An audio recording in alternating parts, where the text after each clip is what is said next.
Hi friends, this is your pal Scott Garibay, and today we are going to talk about Stranger Things Season 4, excuse me, Episode 9, The Piggyback. We're going to talk about the death of Eddie Munson. Okay, so Dustin Henderson and Eddie Munson they're one of the three teams in Hawkins that are getting everything in position, and their job is to go to the gate that is at the trailer park and to distract the swarm of demo bats, specifically giving the Upside Down Creel team, Nancy, Robin, and Steve, more time. Okay, Eddie Munson does everything he can, and he goes overboard. He actually does the most metal concert ever, and Dustin comes back and he dies, but he dies in Dustin's arms.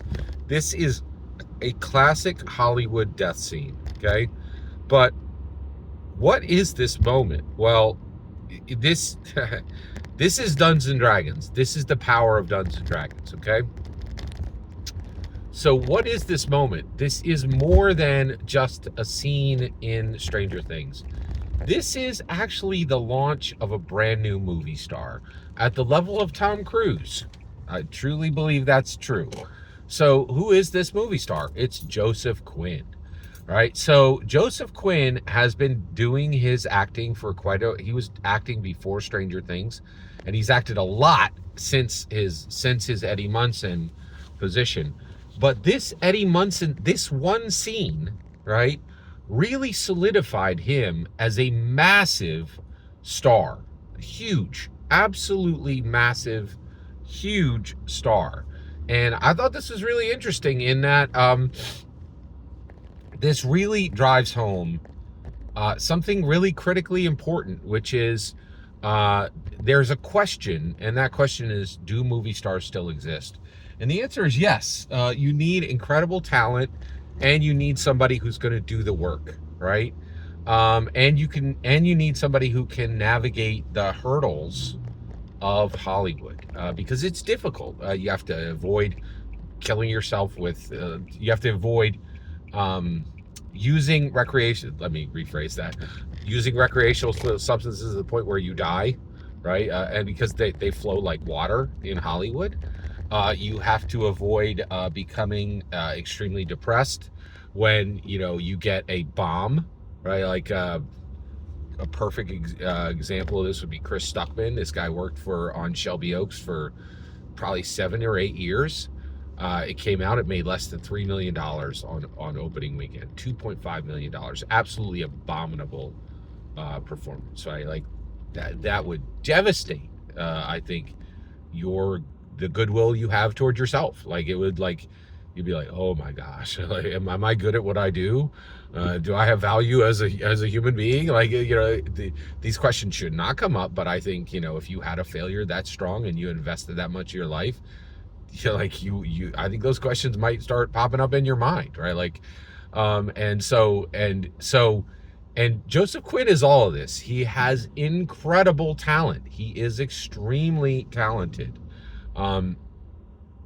He really is a phenomenal actor.